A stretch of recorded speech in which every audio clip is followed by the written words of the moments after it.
한국문화정보원 문화정보진흥부에서 일하고 있는 김영진 선임입니다. 한국문화정보원은 문화체육관광부 산하기관으로 문화정보화를 전담하는 기관입니다. 저는 문화-PD 사업을 담당하고 있는데요.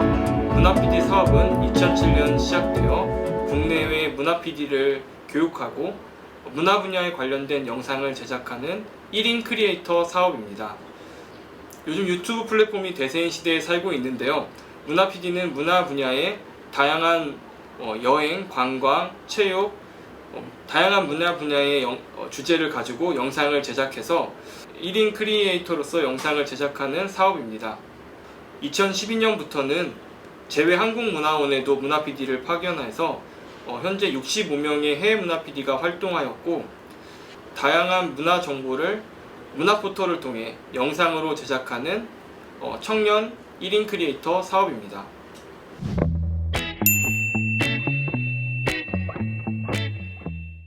네, 제가 이 직업을 선택하게 된 이유는 어릴 적부터 전자제품에 대한 관심이 많았습니다. 그 전자제품에 대한 관심이 중학교 때 처음으로 방송반이라는 곳에 들어가게 되면서 그 인연으로 지금까지 이 직업을 갖게 되었는데요. 어떤 가치가 있냐고 물으셨는데, 문화 PD는 1인 크리에이터입니다. 1인 크리에이터란 혼자서 기획을 하고 구성을 하고 촬영을 하고 편집을 해서 콘텐츠를 전반적으로 혼자 만드는 창작자를 말하는데요. 본인이 직접 대중들에게 전달하고 싶은 메시지가 있고 그런 것들을 영상으로 촬영해서 전달해 주고 싶다면 1인 크리에이터에 대한 관심을 가지면 좋을 것 같은데, 내가 대중들에게 전달해 주고 싶은 그런 메시지들을 영상을 통해서 전달할 수 있다는 점이 이 직업의 가장 큰 가치이자 특징인 것 같습니다.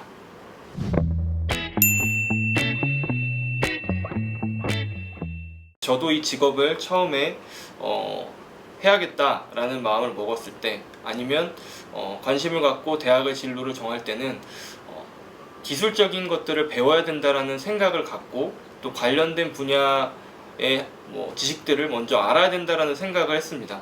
근데 막상 1인 크리에이터 산업이 점차 많이 발전되고 차별화된 콘텐츠를 만들고자 할 때는 가장 중요한 건 어떤 기획을 가지고 콘텐츠를 제작하느냐, 그 부분이 가장 중요한 것 같습니다. 그래서 꼭 기술을 먼저 익히기보다는 다양한 것들에 대해서 호기심을 가지고, 또 본인이 어떤 분야에 대해서 관심이 많은지 그것들을 찾고, 그에 대해서 정말 책부터 인터넷, 관련된 영상, 관련된 사람들, 다양한 지식들을 먼저 익히는 것, 그러니까 그 분야에 대해서 관심을 많이 갖는 것이 중요하다고 생각합니다. 그래서 학과를 얘기해 주셨는데, PD가 되고 싶다면 꼭 기술적인 부분을 익혀서 PD가 되는 분들보다는 다양한 입문 지식들을 쌓은 이후에 PD가 되시는 분들이 많으세요. 그래서 1인 크리에이터로에 있어서는 꼭 영상 아니면 영화 관련된 전문 지식 학과를 진학하기보단 개인적인 입문적인 소양을 더 많이 쌓을 수 있는 학과에 진학하는 것이 우선시돼야 된다고 생각합니다.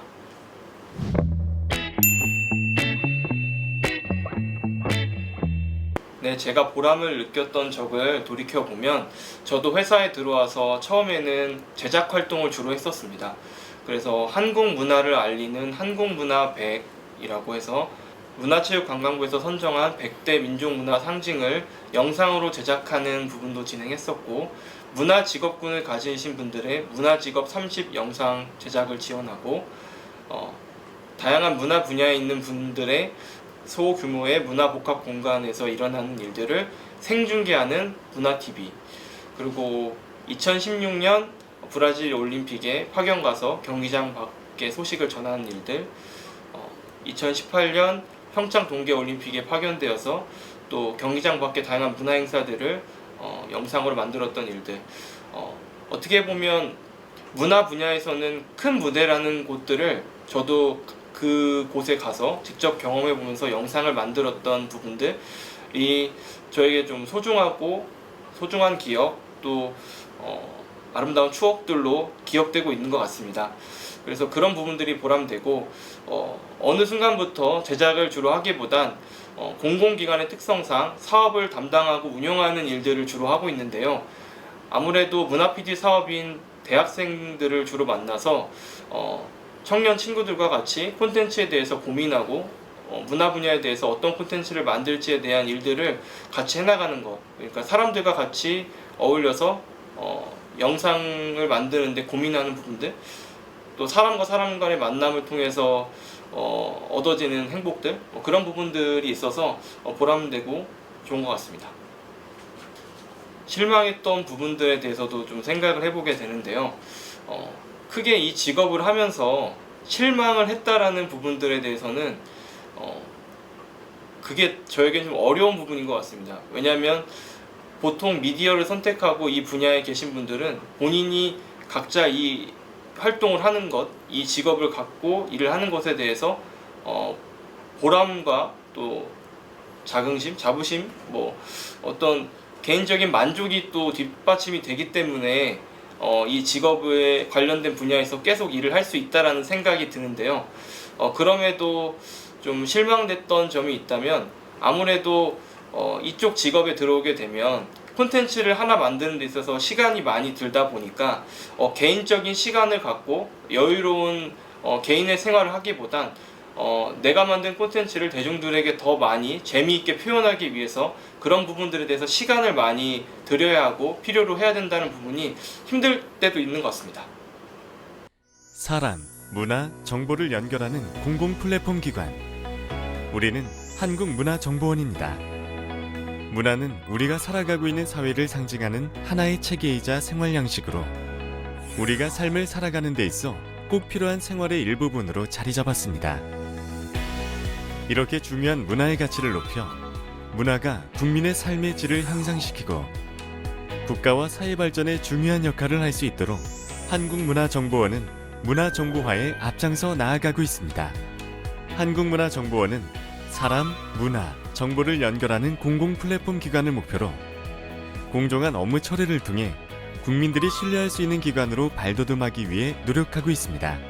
또한 최고의 정보와 전문가들이 모여 국민 중심의 문화 서비스를 제공하고 지역의 문화 유물 유산, 지방과의 상생을 통해 많은 국민들이 문화를 향유할 수 있도록 노력하고 있습니다. 그럼 한국문화정보원의 대표적인 문화 정보화 서비스를 살펴볼까요?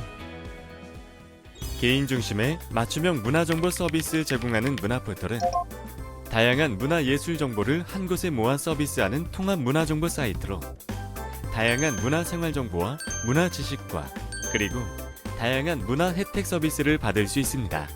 사람 중심, 위치 기반 문화정보 서비스를 제공하는 문화정보 앱 서비스 문화콕은 스마트폰의 GPS 기능을 활용하여 내 주변의 문화시설과 문화공연, 전시, 축제 등 문화 관련 정보를 내 손 안에서 한눈에 볼 수 있으며 열악한 중소규모의 문화예술 공연단체 공연 전시 정보를 홍보하고 티켓을 판매할 수 있는 문화 N티켓은 온라인 시스템과 오프라인 키오스크 티켓 발권 기기를 지원하고 있습니다. 또한 1인 미디어 창작 전문가 문화 PD를 양성하고 해외 거점 지역의 문화 PD를 파견, 한류 문화를 영상으로 제작하여 한류 문화 확산에 힘쓰고 있습니다.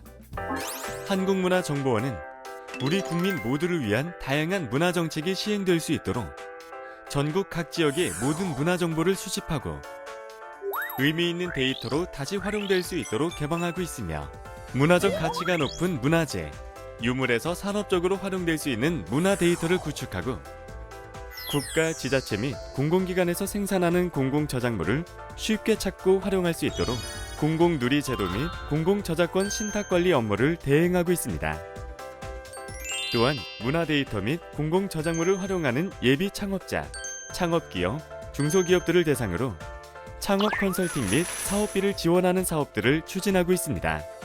한국문화정보원은 문화체육관광부 소속 및 공공기관에서 운영하는 문화정보 시스템을 효율적으로 관리하기 위해 클라우드 기반의 서버 호스팅을 지원하고 사이버 공격에 대한 체계적인 대응 및 대비를 위하여 24시간 365일 보안 관제 침해 사고 분석 및 대응에 대한 사이버 안전 서비스를 제공하고 있습니다. 더 나아가 한국문화정보원은 과거의 문화와 현재의 문화, 그리고 미래를 연결하기 위한 스마트 문화 정보화를 준비하고 있습니다. 4차 산업혁명 시대를 맞이하여 문화 데이터와 새로운 IT 기술을 접목한 문화 분야의 VR, AR, 홀로그램 서비스, 인공지능 기반의 박물관 큐레이팅 봇 구축 등 미래 문화의 통로를 위한 사업들을 계속해서 추진하고 있습니다. 문화가 국민의 삶을 바꿀 수 있도록 사람과 세상을 잇는 문화. 무엇을 상상하든 그 이상이 실현되는 세상. 한국문화정보원이 함께 꿈꾸며 만들어가겠습니다.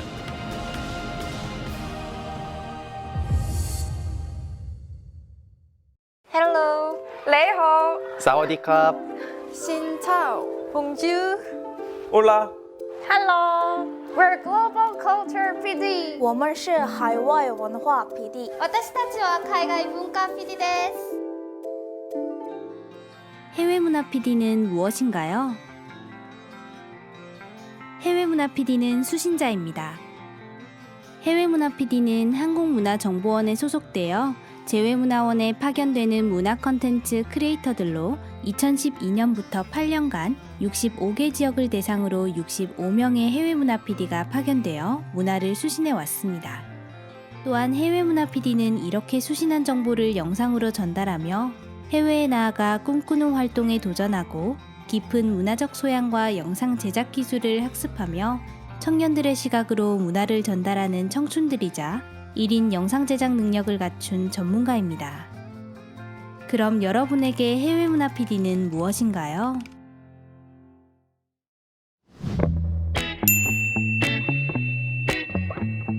지금부터는 1인 크리에이터들이 어떤 장비들을 가지고 영상을 만드는지 알려드리려고 합니다.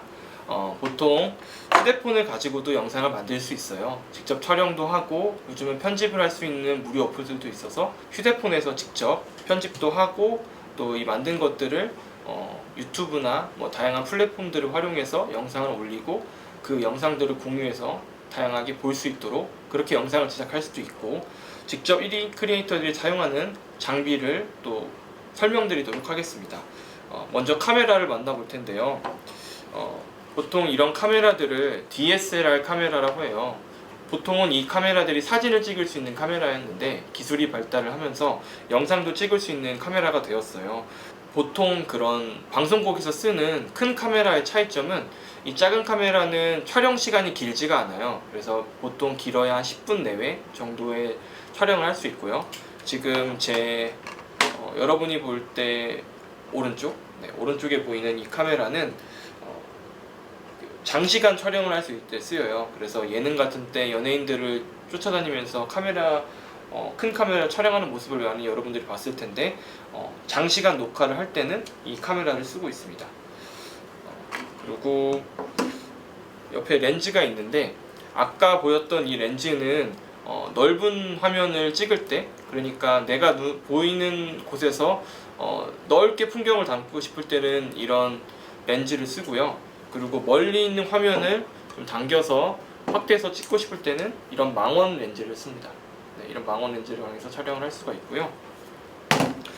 그리고 휴대폰에는 마이크를 연결해서 하는 경우도 물론 있지만 이 카메라를 쓸 때의 장점은 이런 마이크들을 연결할 수 있는 부분이에요. 그래서 카메라가 찍고 있는 거리에서 말을 하게 되는 그 공간까지가 거리가 있기 때문에 소리가 잘 들리지 않아서 소리솜을 잘 하기 위해서 이런 무선 마이크 아니면 현장에서 쓰는 로드 마이크를 활용해서 좀 더 소리가 잘 들어올 수 있도록 이런 마이크를 활용해서 촬영을 하고 있습니다.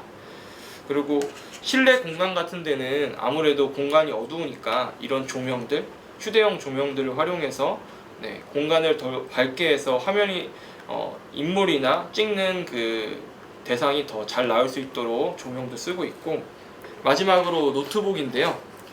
종합적으로 촬영된 모든 것들을 노트북에 담아서 그 내용을 확인하고 편집하는데 노트북을 활용해서 영상을 편집할 수 있습니다.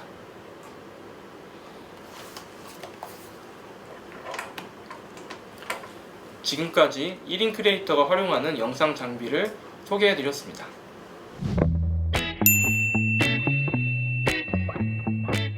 이번에는 영상 만들 때 가장 중요한 제작 계획서와 구성안을 작성하는 방법에 대해서 알려드리려고 합니다. 먼저 제작 계획서인데요. 제작 계획서가 왜 필요하냐면 각자가 1인 크리에이터로서 영상을 만들 때 본인이 만든 생각을 본인 채널에 혼자 올리고 직접 하는 거라면 꼭 필요하지 않을 수도 있습니다. 하지만 영상을 만드는 데 있어서 이 영상을 다른 사람들에게 소개해야 하고 어떤 영상인지 대략적으로 알려주려면 제작계획서와 구성안을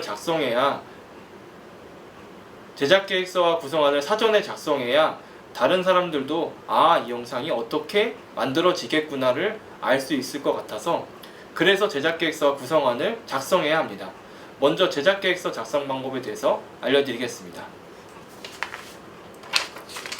제작계획서 양식인데요. 제작계획서에는 보통 기획 의도와 구성, 줄거리 정도를 간단하게 작성을 합니다.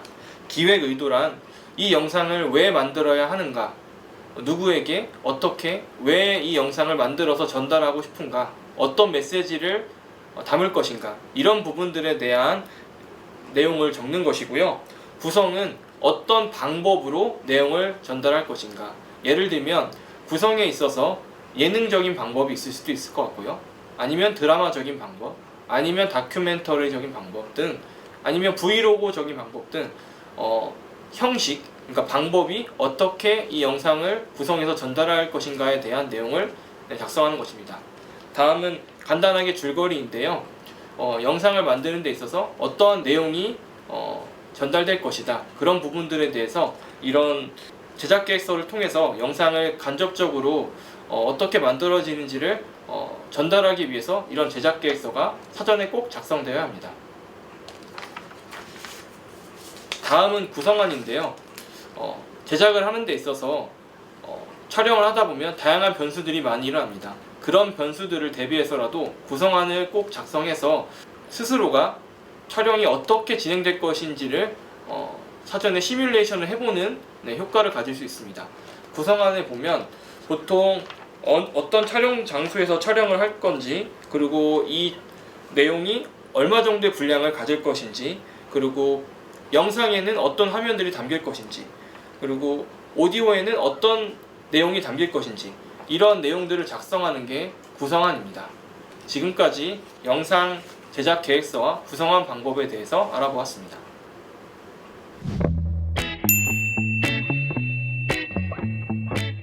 제작 계획서와 구성안을 작성하는 방법에 대해서 설명을 드렸는데요. 실질적으로 영상을 제작하는데 어떻게 구성안이 쓰여져 있는지 예시 구성안을 같이 한번 소개시켜 드리도록 하겠습니다. 댕댕이 사원이라는 영상의 구성안입니다. 댕댕이 사원 구성안을 보면 촬영 장소는 집, 비디오에는 닫히는 현관문, 집에 있는 강아지, 열리는 현관문 사이로 들어오는 환한 빛, 출근하는 강아지. 직접 이렇게 비디오에 어떤 화면들이 담길 것인지를 예상해서 써본 것인데요. 그리고 오디오 부분에 보면 엄마 회사 갔다 올게, 슬픈 BGM. 직접적으로 강아지가 대사를 하는 것처럼 이런 대사를 할 것이다. 그리고 대사가 나올 때는 슬픈 BGM이 나올 것이다. 이렇게 소개를 하고 있고요. 누구야 회사 가자 나와, 밝고 빠른 BGM. 이런 식으로 화면이 바뀔 때 BGM도 바뀌면서 어떤 내용을 담는다. 이런 식으로 구체적으로 구성안을 작성해야 여러분들이 영상을 만들 때 어떻게 순서대로 진행이 될 것인지를 사전에 고민해 볼 수 있는 그런 것들을 하는 것이 이런 구성안입니다. 이어서 설명을 드리면 처음에 오프닝의 프롤로그에 아까 말씀드렸던 부분이 나오고, 다음에 타이틀에는 제목이 나오고, 그리고 오디오에는 효과음이 나온다. 다음에 회사에 가서 회사에 들어가는 강아지 뒷모습, 반갑게 맞아주는 회사 관계자 인터뷰, 강아지와 같이 근무하는 회사 풍경, 이런 부분들을 영상에 넣는다라고 적었고요. 그리고 오디오 부분에는 잔잔한 BGM 부분과 회사 소개에 대해서 인터뷰하는 내용, 이런 질문을 담았습니다. 그래서 영상에 보게 되면 화면이 또 이렇게 나오고, 오디오 부분에는 어떤 내용을 담을 것이다. 이런 식으로 각 단락단락을 어떻게 구체적으로 만들 것인지를 구성하는 것들을 이런 구성안이라고 해요.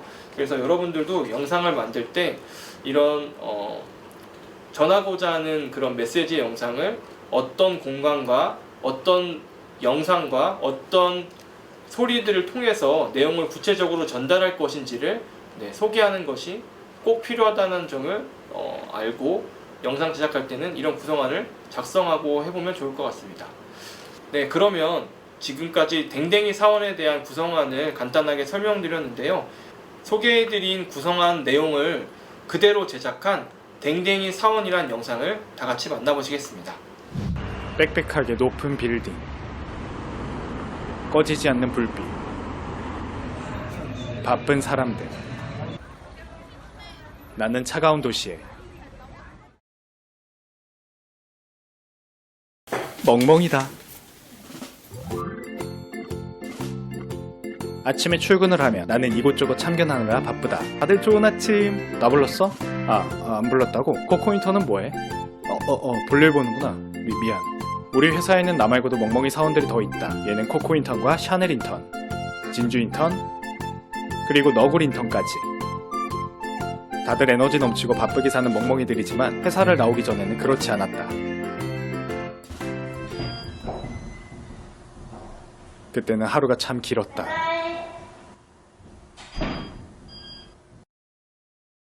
누나가 출근하면 나는 누나를 기다리고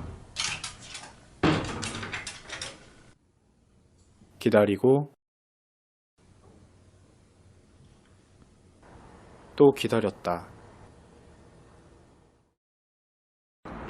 참 외로운 시간들이었지. 지금은 외롭지 않다. 다 대표님 덕분이다.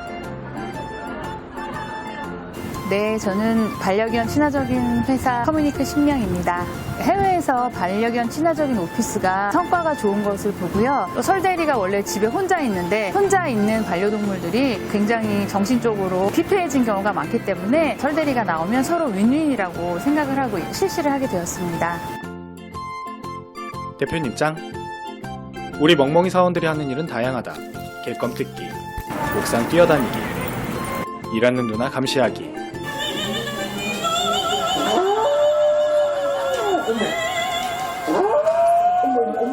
가끔은 노래도 부른다. 무엇보다 우리는 귀엽다. 엄청 귀엽다. 이건 아주 중요한 회사 업무이다. 네, 해피바이러스이면서 직원들의 스트레스를 줄여준다든지 많이 힐링을 준다든지 즐거움을 선사하는 그런 역할을 하고 있고요. 강아지를 무서워하거나 조금 무서워할 수는 있겠죠. 이제 조금 알레르기가 있다던가 그런 직원들이 있어서 2층과 3층은 운영을 하고 있지 않습니다. 모두가 우리를 좋아할 수는 없지. 서운하지 않다. 오늘은 신입 인턴이 들어왔다. 우리 회사에 입사하기 위해서는 누구나 면접을 봐야 한다. 멍멍이들도 예외는 아니다.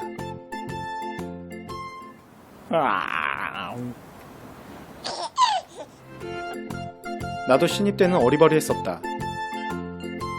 그러나 인간 사원들이 그렇듯 어리버리해서는 사회에서 살아남기 힘들다. 우리가 아무 생각 없어 보여도 우리는 누구보다 빠르게 간식 소리를 캐치하고 누구보다 빠르게 재롱을 부린다. 오늘도 보람찬 하루였다. 그리고 인간 사원들이 그렇듯 58분, 59분, 6시 칼퇴를 꿈꾼다.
여러분, 당장 어떤 직업을 가져야 될지 고민이 많으시죠? 직업을 당장 특정 지어서 어떤 직업 이렇게만 생각하지 않고 각자가 어떤 분야에 관심이 많은지 그 분야에 대해서 생각해 보면 우리가 나중에 그 관심 있는 분야에 전문성을 가진 그런 사람이 되어 있지 않을까요? 저 역시도 중학교 때 방송반을 시작하게 된 것이 대학생 때 방송 관련된 학과를 진학하게 되었고 대학생 때 문화 PD 대외 활동을 하게 된 게 지금 현재 한국문화정보원과 인연이 되어서 이 회사에서 계속 일하게 된 그런 계기가 된 것 같습니다. 여러분들도 지금 당장 어떤 직업 그것을 딱 명확하게 잡고 목표를 정하고 가는 것도 좋지만 내가 어떤 분야에 관심이 있었지? 어떤 사람에게 좀 더 관심이 있지? 그런 흥미있는 분야들을 찾아서 그에 관련된 지식을 쌓고 나아간다면 미래에 여러분들도 멋진 직업을 가진 여러분들이 될 거라 생각합니다. 여러분들의 꿈이 멈추지 않도록 한국문화정보원이 응원하겠습니다. 같이 화이팅 할까요? 하나 둘 셋 화이팅!